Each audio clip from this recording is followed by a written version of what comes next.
Hola, ¿cómo están? Les voy a hablar un poco del manejo de la traqueostomía en el paciente pediátrico, un poco las variedades de cánulas que hay, el uso de cada una, algunas recomendaciones particulares y compartir un poco mi experiencia al respecto. Una de las cosas que tenemos que tener en cuenta es la elección de la cánula, el número de cánula. Generalmente esto es algo que lo hace el otorrino o el cirujano, depende de quién haga la traqueostomía. Para pensar en el uso de la cánula yo tengo que saber si el paciente requiere ventilación y requiere asegurarnos un volumen, tal vez porque sea un paciente con una patología pulmonar con cierta severidad, en el cual tenemos que controlar un volumen determinado y evitar fugas excesivas, o si es un paciente domiciliario en donde la cánula sin balón es más fácil de intercambiar que una con balón. Vamos a ver que hay distintos modelos. Una de las cosas que tenemos que tener en cuenta es, en la selección del número de cánulas se maneja el ID, o sea, el diámetro interno. La que está marcada ahí es una cánula número 4, pero fíjense que el diámetro externo es otro. Y eso puede variar según modelos, ¿sí? A veces el mismo número de diámetro interno, en distintos modelos de cánula pueden tener alguna mayor diámetro externo que otra. Con lo cual puede eso modificar la facilidad o no de cambiar la cánula. Eso hay que tenerlo en cuenta. Después también tenemos que tener en cuenta el material, algunas cánulas que son más rígidas, otras son más flexibles. Este tipo de cánula Giley, esta marca, es muy flexible. A su vez, si ustedes pueden ver, esta parte de acá, la parte anterior que vendría contra el manguito external, está biselada, con lo cual apoya plano y no es un reborde filoso como en la cánula anterior, ¿sí? Fíjense que este tiene un reborde más filoso. En cambio, la que sigue está biselado. Y eso permite no lesionar justamente cuando el cuello del paciente es muy cortito. Pasa mucho esto, así que muchos de nuestros pacientes pediátricos tienen poco desarrollado el cuello, con lo cual siempre están comprimiendo sobre la cánula y esta apoya sobre el manubrio external, provocando determinadas lesiones.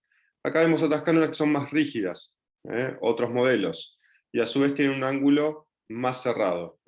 Fíjense que llega a los 90 grados enseguida y son más largas.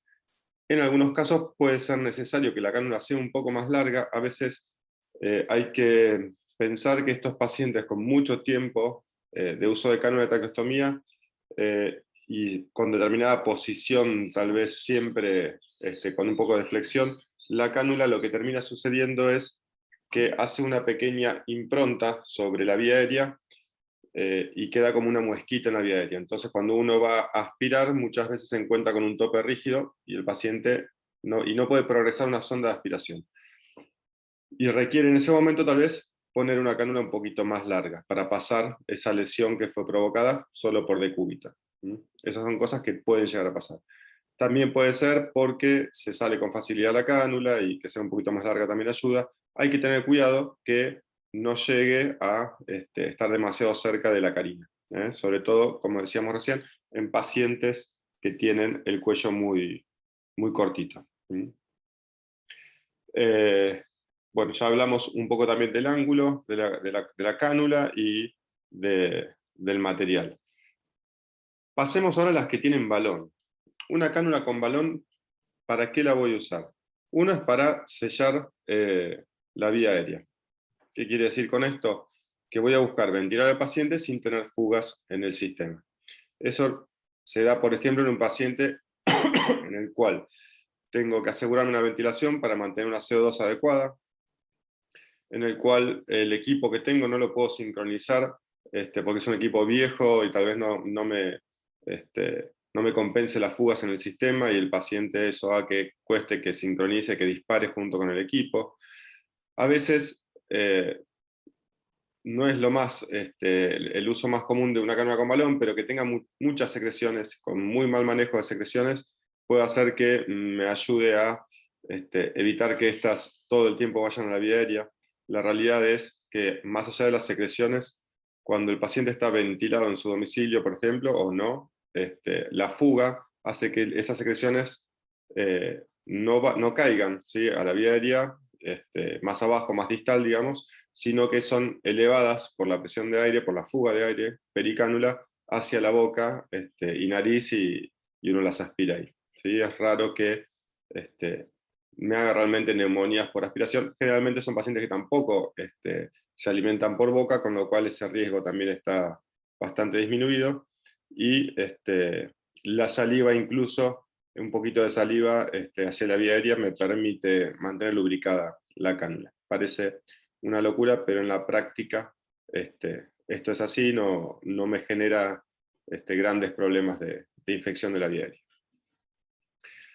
Después tengo que saber que dentro de las cánulas con balón hay algunas que el balón es más rígido, el material es más rígido, y otras es un poquito más blando. Y cuando las desinflo, algunas hacen un resalto, ¿sí?, en los dos extremos del balón, acá y acá, justo esta marca no,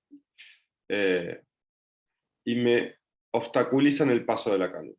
¿Qué quiere decir? Que voy a sentir un resalto tanto para sacarla como para introducirla en la vía aérea a nivel del cartílago.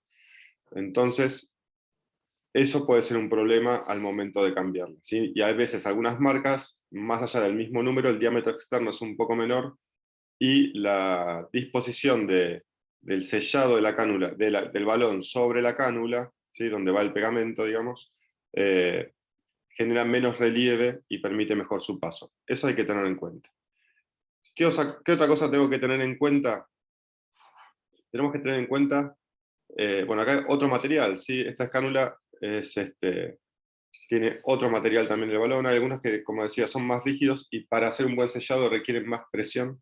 Recordemos que entre 25 y 30 centímetros de agua es lo máximo que le voy a dar. ¿Por qué? Porque si no, supero la presión, ¿sí?, de los capilares que irrigan a la mucosa traqueal, y le genero de esa manera una traqueomalacia, ¿sí? Esa necrosis llega al poco tiempo, es como una escara. Cuando hay presión que comprime los capilares, los tejidos no se irrigan y se necrosan. Entonces, eso puede ser un problema potencialmente grave. Así que hay que tener muy en cuenta esto, tanto un tubo endotraqueal como una cánula con balón requieren de un cuidado constante de la presión del manguito. ¿Y qué sucede a veces? Bueno, acá hay un video fíjense, yo le pongo presión excesiva, esa presión excesiva hace retroceder el émbolo de una jeringa. A veces uno va a controlar un balón y al introducir la jeringa sale retirado el émbolo. Quiere decir que tenía muchísima presión. Y esa presión me provoca una lesión dentro de la vía aérea.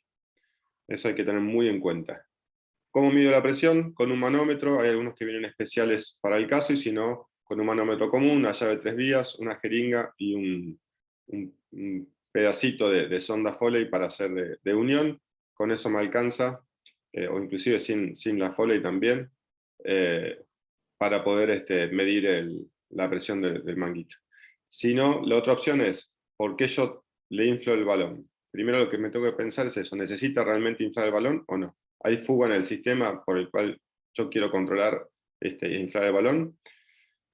¿Esa fuga me impide ventilarlo, me impide sincronizarlo, o puedo sincronizarlo igual y me sobra la ventilación? Bueno, si yo lo tuviera que inflar, voy a buscar la mínima fuga, o sea, lo voy a ir inflando, si no tengo que medirlo, hasta la mínima fuga, si ese es mi problema, y si no, chequear también en el equipo que el volumen tidal expirado sea el adecuado, con lo cual no tendría problema si hubiera un poco de fuga, pero nunca insuflarlo por demás.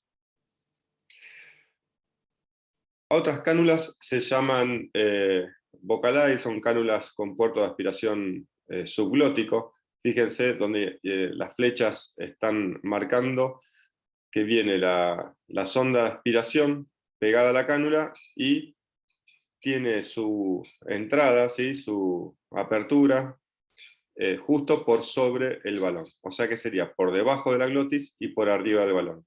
Esto me permite aspirar lo que es el lago faríngeo en esos pacientes que tienen muy mal manejo de secreciones.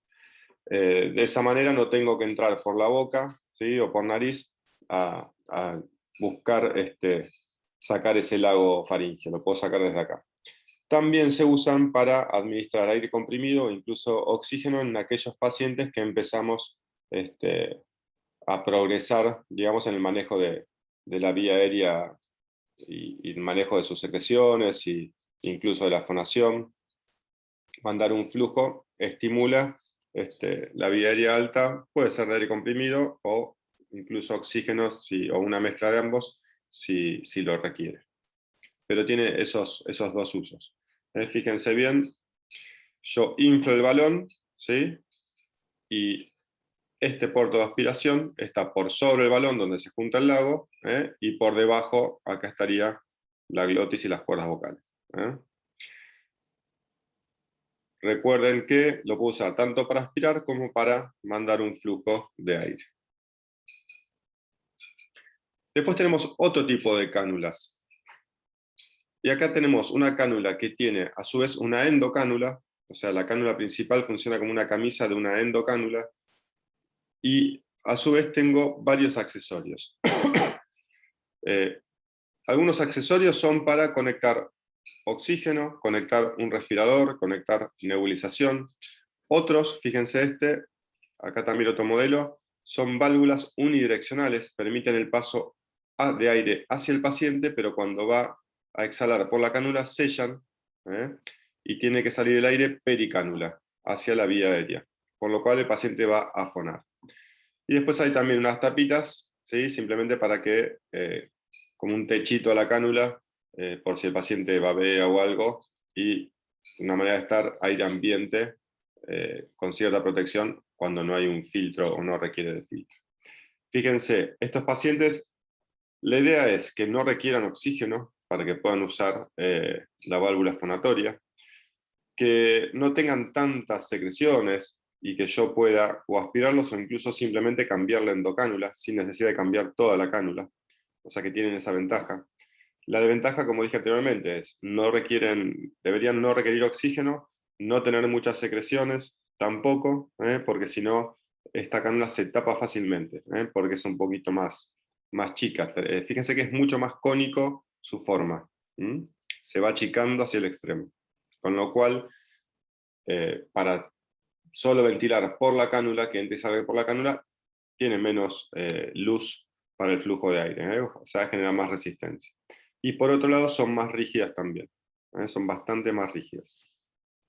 Son las contras de la cánula fonatoria o Wiesalski.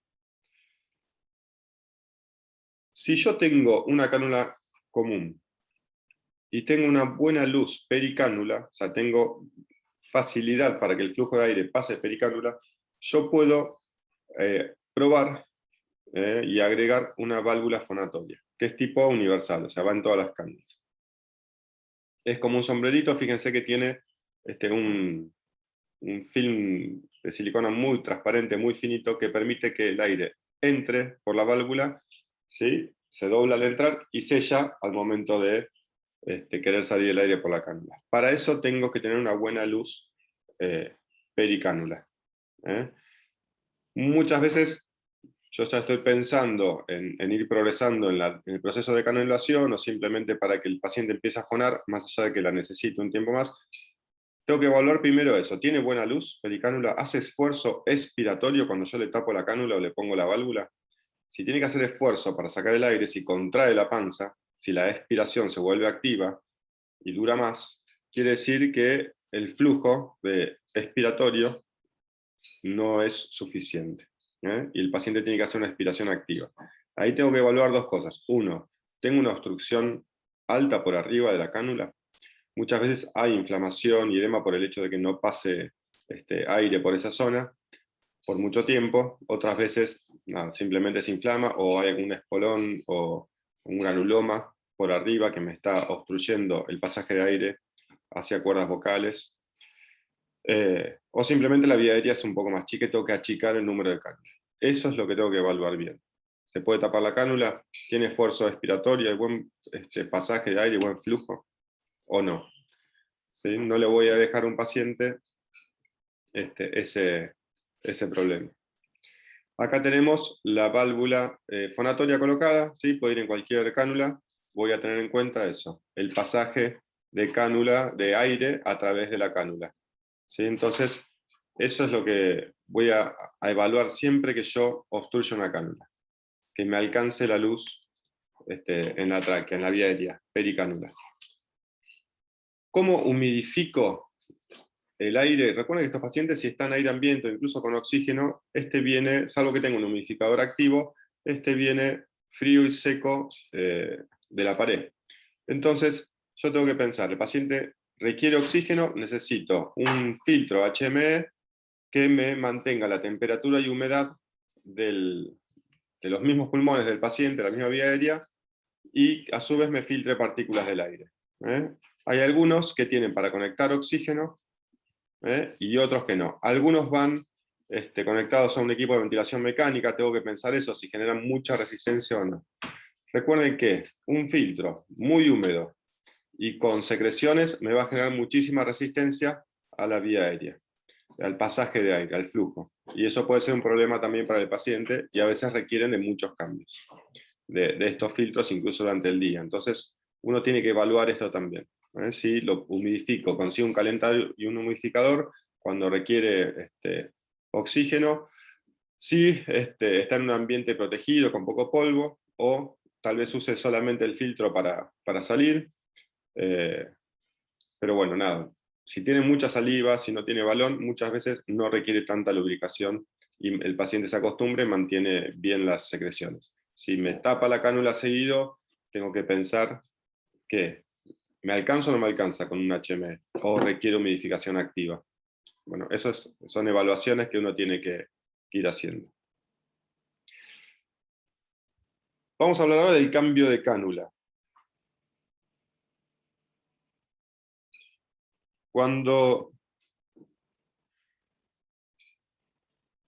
yo voy ahora estaba viendo si estaba grabando o no. Cuando yo voy a ver, ahí estamos. Cuando yo voy a cambiar una cánula, tengo que pensar por qué la voy a cambiar. La puedo cambiar semanalmente, ¿sí? Para asegurarme que el estoma está bien, para asegurarme que la cánula está bien, sobre todo cuando hay mucha gente que interviene, que no tiene gran manejo de la cánula de traqueostomía, por ejemplo, en un domicilio, cambiarla regularmente me permite evitar problemas que pueden sucederse, por ejemplo, en un fin de semana. Entonces uno dice, bueno, todos los viernes se cambia la cánula y evitamos esto, ¿no? Es decir, bueno, una cánula está tapada, y si por ahí justo el fin de semana no se animan a cambiarla o tienen problemas para cambiarla, mejor hacerlo en forma periódica. Después, la otra opción es, ante la sospecha de que la cánula esté tapada, también la voy a cambiar. ¿Sí? ¿Cómo es el proceso del cambio de cánula? Acá estamos viendo cómo entrenamos a la familia antes de que se vayan de alta. Entonces, lo que voy a buscar es que el paciente esté cómodo, una almohada, el paciente puede estar semisentado, a veces acostado. Lo ideal es cambiarla desde la cabecera de la cama. Acá es más difícil, ¿sí? Justamente porque habría que mover la cama hacia adelante y demás. Pero si yo estoy en la cabecera y el paciente está con hiperextensión y yo miro desde arriba, yo siempre veo el estoma. Eso es muy importante. Cuando yo estoy de costado o de frente hacia el paciente, cuando yo voy a poner la cánula, dejo de ver el estoma. Y otra cosa, si yo estoy desde arriba, voy hacia el paciente, hacia la carina. Cuando yo estoy enfrentado al paciente, muchas veces no me doy cuenta y voy hacia arriba, incluso, y no hacia caudal. Eso es muy importante también. Por eso la posición, como si se estuviera intubando al paciente desde la cabecera, es el ideal. Muchas veces, si el paciente es chiquitito, lo pongo atravesado en la cama. Yo le saco la sujeción al paciente, lubrico el estoma, tengo lubricada, fíjense acá está la lidocaína, tengo lubricado el ostoma, pericánula, bien lubricado y bien reconocido el ostoma, a ver que esté bien y que esté limpio. Fíjense, ahí se le enseña a la madre a correr un poquito la cánula y lubricar por debajo y por arriba el ostoma, tener la otra cánula lista. Si yo tengo una cánula 5, voy a tener otra cánula 5 igual y voy a tener una 4,5. Y si estoy en domicilio, también voy a tener una 4. Si yo tengo dificultades para cambiarla, tengo que poder volver a poner una cánula, aunque sea más chica, para poder ir a desplazarme a otro lugar. El cambio de cánula, si el paciente hay dos condiciones en que es potencialmente mortal, digamos. Uno es que yo no pueda volver a introducir una cánula y el paciente no ventile espontáneamente, y menos por vía aérea alta, porque tal vez tenga alguna obstrucción.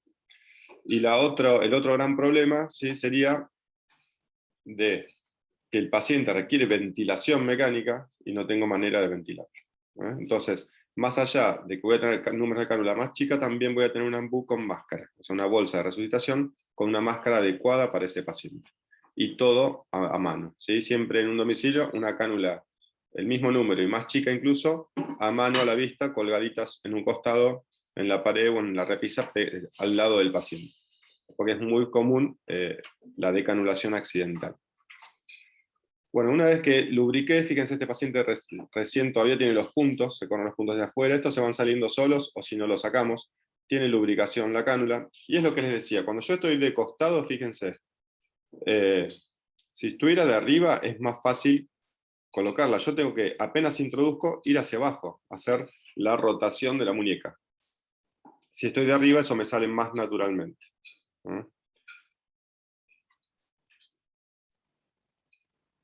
¿Qué pasa muchas veces? Que la fijación me provoque lesión en el cuello.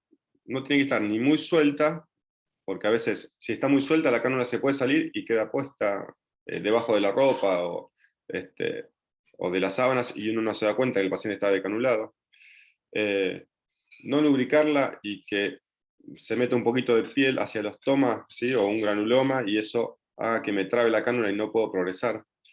Que yo quiera ir hacia posterior y no hacia caudal, ¿sí?, que el cartílago se doble o que pierda en los planos con la piel. Bueno, son cosas que pueden suceder. Por eso siempre viene a la vista y con tranquilidad. Si el paciente está tosiendo, espero que deje toser para que el estoma me quede bien abierto y bien a la vista, y no forzar por estrés, digamos, una introducción de cánula cuando me cuesta pasarla. Si yo voy a pasarla y no puedo, la saco, vuelvo a acomodar el estoma. Si necesito, le llevo la cabeza hacia atrás para traerme la vía aérea más adelante, y de esa manera hacer el cambio. Vemos cómo lubrica de un lado y del otro, ¿sí? Y ahí vamos soltando. Escuchamos a mi compañero. Bien, ¿sí? Uno siempre sostiene, la cánula no se suelta en ningún momento, ni antes de sacarla, ni cuando ya se introdujo la nueva cánula, siempre la mantenemos. Cuando voy a sacar esta es una cinta hilera, esta es la mejor cinta para sostener una cánula, porque es una cinta que yo hago un nudo común y no se corre, no se desplaza, queda bien trabada en sí misma. Y fíjense, seguimos un poquito con el video. Un poco de extensión, a veces requiere el paciente más extensión. Fíjense la mano sosteniendo arriba, tose, espero que deje de toser. Fíjense, ahí uno quiere ir para atrás y la madre le cuesta, siente un resalto. Y a veces la cánula cuesta. Cuando tiene balón, ven, esta cánula con balón sintió el primer tope y el segundo tope, ahí el kinesiólogo tuvo que ayudar. Cuando uno está de arriba, el tope va a existir igual, pero es un poquito más fácil, porque uno siempre está viendo la vía aérea. Cuando uno está abajo, tiende a empujar hacia arriba, y la fuerza hacia abajo siempre.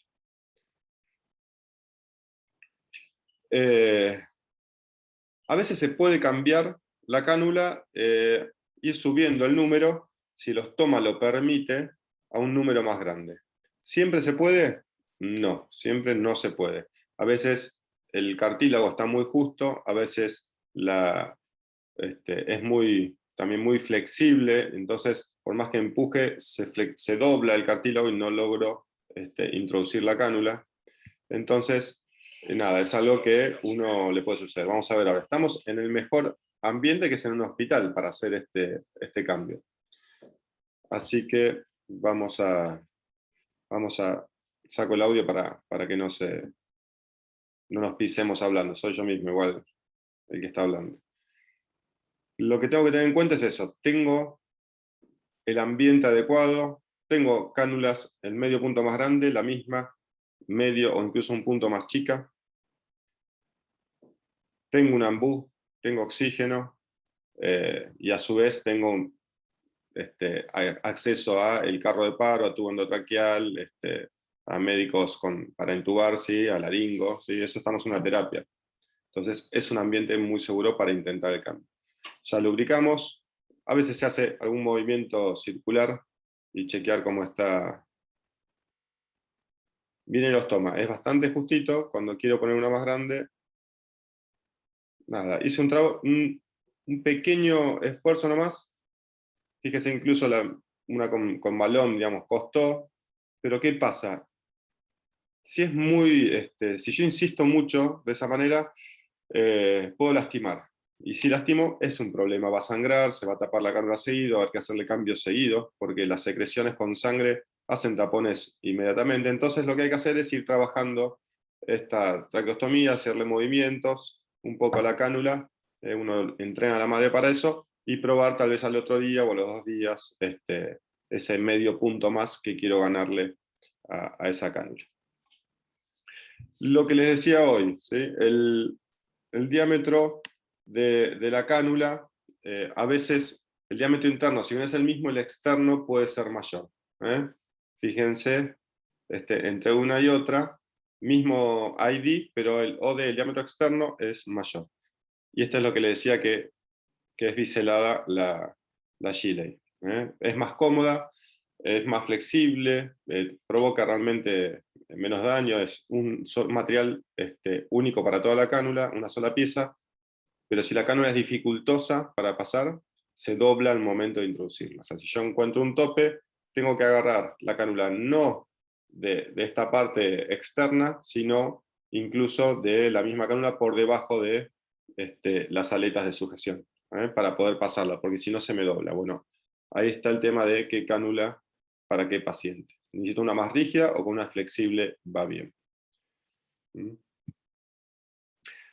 Y lo que decía antes, a veces uno hace todo bien, digamos. ¿Qué quiere decir? Está en un ambiente adecuado, busca, va a hacer el cambio de cánula, tratar de poner una más grande, y no se puede. ¿Qué pasó acá? Nada, un paciente que viene por guardia, que hace rato le habían cambiado la cánula, no le habían podido poner la que iba, le habían puesto una más chica, y le habían puesto una muy chiquita, un paciente que necesitaba una 5,5, creo que tenía una 3,5. La idea era poder cambiarla a un número más grande y que se pudiera ir a la casa y volver programado con el otorrino a hacer la corrección, ¿no?, de ese ostoma y hacerle unos puntos para que pase mejor la cánula. Era una paciente ECNE con cifoescoliosis, con el cuello corto, que ya siempre fue dificultosa, bueno, estaba en su domicilio, no le pudieron cambiar la cánula y vino con una 3,5. Cuando se la queremos cambiar, ¿qué hacemos? Preparamos todo. Preparamos la máscara adecuada, el ambú, la conexión a oxígeno, varios números de cánula. Esto en la guardia, ¿sí?, en el shock room. Y no hubo manera de cambiarle la cánula. Con guía muchas veces se hace, con una sonda nasogástrica encontramos el ostoma, no lo puede cambiar usando esa sonda como guía, y así todo no pasaba. ¿Sí? Tenía tan deformada la vía aérea que uno pasaba un poquito y no podía progresarla. Con lo cual, nada, nunca desaturó esta paciente, siempre se ventiló, y nada, se introdujo un tubo por la tráqueo, también es un tubo 3,5. Esa paciente, nada, termina así, y al otro día, no, a la semana, no sé, al otro día se pudo hacerle el otorrino justo que venía al otro día. El problema era ocupar una cama, justo en una época que no hay camas para las bronquiolitis convencionales. Entonces, nada, pero si no, se intuba al paciente también y después se hace la cirugía. ¿Sí? No, eso no es problema. Pero para que sepan que más allá de que uno tiene todas las precauciones, ha tenido muchos años de experiencia, hay veces que la vía aérea no lo permite. Acá vinieron cirujanos, otorrinos, todo, y nadie la podía colocar. ¿Sí? Así que, nada, para saber que la vía aérea no solo es el ostoma, sino que a veces adentro también es tortuoso, tiene granulomas o un espolón o algo que nos impide progresar la cánula hacia la vía aérea. ¿Sí? Vemos otro cambio, fíjense, buena extensión. pasa fácilmente. Pero ven lo que les digo de, yo estoy cambiando la cánula y al poner mi mano adelante, cuando yo estoy accediendo desde abajo del costado, dejo de ver el ostoma. Cuando yo estoy en la cabecera del paciente, siempre lo veo. Y eso quiero que se lo graben porque hace unos años empezamos a hacer ese cambio, ¿no? De decir, bueno, a ver, vamos a cambiarlo desde la cabecera. Y realmente, más allá que uno estaba acostumbrado a hacerlo desde un costado, es muchísimo más práctico y más seguro también. Hoy les hablaba de secreciones con sangre. Bueno, fíjense lo que es esto. Sangre y moco que se pegan por afuera y después hacen una estalactita casi de secreciones y moco. Esto es tan rígido, la sangre seca con moco es tan rígida, que solamente quedaba la luz de una sonda 30. El paciente estaba respirando por eso. El problema es que a veces esta parte distal hace de válvula unidireccional. ¿Qué quiere decir? El paciente inspira, entra, cuando va a salir, se tapa con el mismo moco, que se mueve un poquito, y no le permite salir. Entonces cuando uno escucha un paciente traqueostomizado, que se escucha mucho el llanto, que hace esfuerzo expiratorio, y mucho esfuerzo incluso a veces inspiratorio, o a veces puede estar ventilado. Entonces, para inspirar el equipo manda y para expirar sale todo pericánula. Pensemos que puede estar tapada. Si ha tenido moco con sangre, pensemos que se va a tapar y que hay que hacer un recambio. Hay que instilar también cuando hay secreciones con sangre y mantener libre la vía aérea. Ante la sospecha, la cambio. Y si no, siempre de rutina, también establecer un día de la semana de cambiarla. Si hay que adelantarlo, se adelanta. No hay que dejar a ningún niño respirando con dificultad. Lo que les decía antes, cuando yo aspiro, generalmente la sonda hace siempre el mismo recorrido. Si las secreciones ya se endurecieron, se van tapizando y las secreciones se adhieren fácilmente a la secreción que ya está adherida a la cánula. O sea que el paciente termina respirando por el diámetro de una sondita 30 o 31. Entonces, si yo creo que el paciente estaba sangrando o sangró, puedo pensar que ya esto se está tapando. Si yo aspiro secreciones con sangre, si el paciente hace esfuerzo respiratorio, si siento que respira por la boca mucho más, siempre puedo pensar y evaluar que la cánula esté tapada. Ante la duda, yo tengo solamente la sospecha, la cambiamos. No hay problema en eso. Uno después, la experiencia lo va evaluando al paciente, es un conjunto, ¿sí? Pero el paciente tiene esfuerzo, lo primero que tengo que descartar es que la cánula esté tapada. Controlar el ostoma, eso también, a veces un ostoma muy húmedo, ¿sí? Se llena de hongos, se irrita, crecen también granulomas. Bueno, eso hay que tener cuidado. Generalmente no le ponemos ninguna gasa debajo, salvo que lastime tal vez la cánula, pero esa gasa hay que mantenerla siempre seca. Si en algún momento esa gasa está húmeda, hay que cambiarla. ¿Por qué? Porque mantiene la humedad, una gasa húmeda mantiene la humedad de la zona y provoca un mayor daño de ese ostoma. Fíjense, cánulas recién cambiadas, ostoma que se hace muy inferior. Acá muchas veces cuando sale de la cirugía, a veces el cirujano le deja los hilos hacia abajo con un tegaderm, ¿sí? Que es como una lámina que se usa, por ejemplo, para las vías y demás, y queda un poco tenso. Entonces, los puntos tensos, el hilo tenso hacia abajo, con humedad de la zona, me terminan cortando la piel. Como en una V, se va abriendo, ¿sí? Hacia abajo. Por eso yo estoy viendo la cánula cómo se va curvando. Esto cuesta mucho cerrar después. Así que esos cuidados tenemos que tener muy, muy claro, que no quede nada, ningún hilo tirante sobre la piel. Uno lo suelta un poquito, ¿sí? Preferible dejarlos sueltos que estén haciendo fuerza hacia abajo. Ahora, otra cosa que pensamos, un paciente que está traqueostomizado. Fíjense, tengo un paciente ventilado, dos pacientes ventilados, uno, alimentación por sonda, y le estoy evaluando qué cosa. Acá hay algo muy sencillo a veces para evaluar. Lo primero que tengo que ver es si el paciente fíjense que tiene el balón desinflado. Acá recién se está probando. Este paciente está en tubo en T, no está ventilado. Respira por sus propios medios, no requiere ventilación adicional. Tiene buen manejo de la saliva, tiene buena tos, como para empezar a pensar, ¿sí? Puede fonar, y si tiene secreciones en las cuerdas vocales, puede carraspear y limpiar esas secreciones, o mantiene una voz húmeda, o tiene saliva que se le cae por la boca. Ahí ni empezamos a hablar de deglución todavía. Pero no, si no tiene nada de eso, sí. ¿Qué puedo hacer? Puedo pensar, ¿sí? Algunos problemas que puede haber en la deglución. Uno es que no tenga fuerza para deglutir, otro es que el disparo deglutorio no se haga en el tiempo correcto, ¿sí? O sea, ¿qué quiere decir? Que se aspire en forma silente. Entonces, si yo le pinto, en este caso es un azul de torta, la boca, tengo que evaluar si puedo hacer simplemente pintarlo, puedo darle de comer un yogur pintado, darle agua también.